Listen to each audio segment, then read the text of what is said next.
Meat Boy's journey has come and gone through many different locales. First, he had to run as fast as he could through a forest that was peaceful, until Dr. Fetus decided to fill it with millions of saw blades and set it all on fire. Next, Meat Boy had to deal with the pesky healthcare system, running through a dilapidated hospital that gave people diseases instead of curing them. Now, I have no idea why this boy with no skin will run through a salt factory. You never pour salt on an open wound, because that's simply nasty and it hurts a lot. Even with no skin to protect him, there was nothing stopping him from saving his beloved girlfriend, Bandage Girl. He even braved the fiery pits and fierce monsters of hell to rescue her. He died over and over again, but always came back for more. He even fought the worst demon that he could think of. Thankfully, due to the monster's absence of wits, Meat Boy won. But Dr. Fetus refused to lose, even if that meant destroying the whole world. Nobody was rooting for Meat Boy to win anymore, but he didn't care. He just kept running through these ruined buildings filled with maggots while dodging evil zombies, mutated flies, and other high-tech security devices. After watching Meat Boy destroy his most trusted lieutenants, Dr. Fetus tried a final-ditch attempt of running away, but it seems as if Meat Boy finally managed to corner him. It's about time to stop this nonsense and stop Dr. Fetus from fulfilling his nefarious schemes. Let's play the end.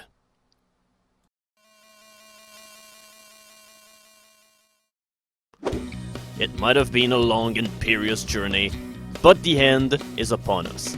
Welcome to the final chapter of Super Meat Boy, fittingly entitled, The End. And yeah, as far as references go, this is the only time that the game has beaten me, if only because, well, this is a recreation of the opening cutscene of Pokemon version Blue, or Blue version, or whatever it was called, but yeah, I never played the game. If you think that you're finishing this game, well, fuck you, says Dr. Fetus. But this is definitely not the thing that we expected. I mean, this is the final world and there's only 5 stages and a boss. Well, it's about time that we learn the sinister secret of this world. And no, this isn't the music that we heard into the Dark World version of the Rapture on the Xbox 360. This song is actually different, just give it some time and it'll become a brand new entity. Rounding out the trilogy of songs that are fittingly called It Ends. The Light World Rapture was called It Ends. The Dark World version of the Rapture on the Xbox 360 was called It Ends with a Whimper. And finally, we have this song which is called It Ends 2 Hand Harder. And now it really ends. But yeah, this level has a shortcut that you can use in order to make it through a whole lot faster. Yeah, you don't need any of the keys, but you need an incredibly precise jump through this saw blade. Now that we're done talking about the music of this episode as well as the music in past episodes, we're finally gonna be able to talk about the levels themselves. Basically, the gimmick of the end is that it has much longer levels than any of the other episodes in the game. But at the same time, it also strips the episode to its complete basics. I mean, we're basically back into the forest here because the only obstacle that we have to deal with into those levels are saw blades and spikes, as opposed to saw blades and fire, and hidden keys too just for the sake of it. Even though the levels are incredibly simple, like I said previously, they're pretty long, so basically a single mistake will set you a whole lot back into the running of the episode, but at the same time, as long as you take things really cautiously, these levels are not very hard. I mean, the way that I've played the game, I will play every single episode, and that means the Light World and the Dark World, and I will pretty much go through the entire thing before I'd switch to another episode. So basically, if you go from the Dark World Rapture to this, it's gonna be a huge anti-climax, because things will be a whole lot easier. But provided that you stick with only the Light World, as the game probably intends you to do, because I don't know, maybe the game intends you to play the Dark World after you've beaten the game into its legitimate form by going through all of the Light World levels and finally beating the boss into this chapter. But since that I'm a glutton for punishment, I will go for the Dark World straight ahead, if only because it seemed like a fun thing to do. but even though that, well, the first time that I played the end, I was incredibly deceived, if only because things were so easy. At least I gotta say this, the levels in the end are magnificently put together. The levels are rendered pretty epic due to their length, the pretty threatening set of obstacles which are installed. I mean, the rotating saw blades can always make for incredibly nasty things to go through. But they generally become really epic the moment that you try to speed through them as fast as you can. Oh, believe me, the moment that you try to speedrun those levels, you're asking for trouble, because these levels are incredibly easy to fuck up, even though that they're not really hard per se. But at the same time, you have a pretty lengthy series of obstacles that you need to go through that can be reasonably difficult to go through, and the challenge lies in getting all of these sections done perfectly without any kind of fuck up. And there's always the few HUD things every once in a while which can throw you off, like rotating saw blades, which can pretty much change the entire dynamic of your run depending on the speed that you're going through. We're gonna have much better examples of this in motion whenever we'll be to the dark world of the end. It's possible to get a shortcut by jumping through this tiny hole on the right onto the little indoor section that you see here, but it's incredibly hard to do so, and basically if you fail the jump, you'll either just go ahead into the level or you'll simply die onto the dark world version, because you can be sure that there'll be a saw blade there later. This level in particular has an incredibly bad rap of being an incredibly difficult level, but I wouldn't really agree with that. I mean, it's true that the level is hard, but as long as you don't stupidly rush to this level like I'm trying to do, which is why I'm dying about the 3/4 of the time, if only because I'm just trying some stunts and ways of going through the level that I usually never do, but the first time that I've played this level, I beat this level in only 4 tries, so yeah, in retrospect, this attempt is really terrible in comparison.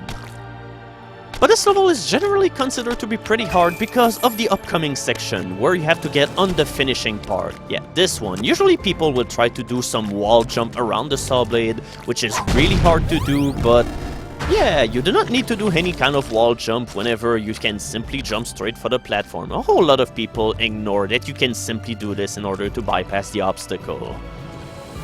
Yeah, I really shouldn't have died that much onto this level, and yeah, upwards you can see that there's an alternate way of doing this level, even though whether it wins you time or not is up to you. Basically, it's not gonna win me any time here because my overall run was not very good here, but on the right hand, you might end up sparing a few seconds. Yeah, you can jump through these blades, but the jump has to be pixel perfect. You pretty much have to go through the middle of the saw blades at the height of your jump, and yeah.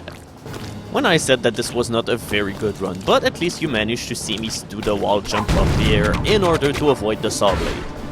So here we go, that was the end. Believe it or not, the chapter is already over, but no, it's not entirely over because it's now time to face the big old jerk himself.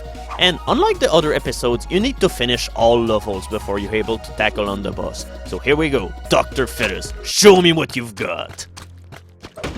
Wait, nobody was telling me that I was gonna have to do an actual fight. Okay, this is not looking good. Yep, I'm afraid that this is the end of the game. This is how it ends. There is no way that we can beat on Dr. Fetus. Thank you for watching this list. Ah, come on, you know that I'm just kidding. Here's the real cutscene this time around, with more apropos music. Okay, but we're still gonna die, so what's gonna be the change of it all? Meat Boy never dies. Only the actors who play him. I really like how come they acknowledge once again the gameplay mechanics here. Oh, what are you gonna do now, Dr. Fetus? Shoot me 100 times? Come on, kill me! Okay, I think we're gonna have to teach Dr. Fetus some pointers on how to use his rocket launchers, but I really like the introductory cutscene to the boss fight, if only because it highlights how much Dr. Fetus' situation is fucked, because no matter how many times he'll kill you, well, you'll always come back, so there's no possible way that he can win, so essentially it's all a matter of how long you'll trudge through this before he finally gives up, or before you can finally kill him. Unfortunately, the boss fight itself is not quite stellar. It's basically just a regular level where you have a force time limit. Okay, maybe you don't have it, but it eventually will become a force time limit, and if you outrun the saw blade here, there's no way to win, so I'm gonna kill myself in order to restart it. Whenever time will call for that, I'm gonna explain why. Okay. That was a sweet success. And that, on the other hand, was pretty pathetic. But yeah, I'm gonna showcase later why this is a bad thing to outrun the slow-moving saw blade contraption, because yeah, if you decide to outrun it, there will be no way to win this boss fight. Yeah, I took a shortcut earlier in order to show how you could cut through this part, but I'm gonna do it the way it was meant to be done, yeah. It's a whole lot harder than you think, and basically you have to avoid the rocket launcher shots that Dr. Fetus will shoot at you, but they're usually only an issue if you're really slow, because there are some times where you'll even be wondering why he even shoots, because there is no chance that you'll be anywhere near him at certain occasion. Okay, I have to admit that was a pretty nasty brush with that here, but I managed to dodge it. Not that dying will have mattered, considering that I can come back perpetually anytime that I want, so yeah, it's kind of a moot point. Once again, the final boss fight is still kind of tricky because you have to go through a rather hard obstacle course in order to finish it, and you're on a forced time limit. You cannot go too fast, but go too slow and you'll eventually be mincemeat. I really like this section, if only because there are so many ways to go through it, but yeah, see what I mean about really useless rocket launcher shots. And if you dodge this rocket launcher shot, well, you're pretty much gonna die to the saw blades anyway, so it doesn't matter. And yet, talking about saw blades, Dr. Fetus is ignoring the rules of the game here. So here we go, the fight against Dr. Fetus can finally take place, and by the way, this is why you cannot outrun the saws. You have to make Dr. Fetus fall into that pit like he's doing right now, and basically, if you get there before the saws, you will die way before he does.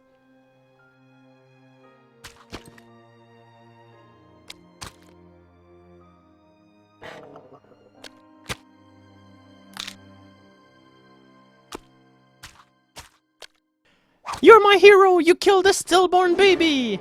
Or that's what you think. As long as there are remotes, there are hopes for you to die. So Dr. Fetus is finally killed. We have no choice but to escape out of here before this entire building crumbles. And before you wonder, there is no time limit to this. It might seem intimidating with the earthquake effect of the explosions which are around you, but you're not in any hurry here. Basically, the only hurrying that you might be doing is all caused by yourself. And basically, you have to take this whole obstacle course really slow because it managed to be a whole lot harder. Once again, any kind of mistake is punishable by death, and you have to restart the entire escape sequence, but in overall, as long as you take things slow once again, you'll be safe. Yeah, hell was pretty much you have to go really fast or else you'll die, but the hand is you have to go really slow or else you'll die. Unless that you're really daring or really good at the game. And since those stages are a whole lot longer than hell, well, you should reconsider. And here we go, we finished the game. Basically, I'm just gonna shut up from now on and let the ending cinematic speak for itself. I'll see you on the dark side of the end.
end!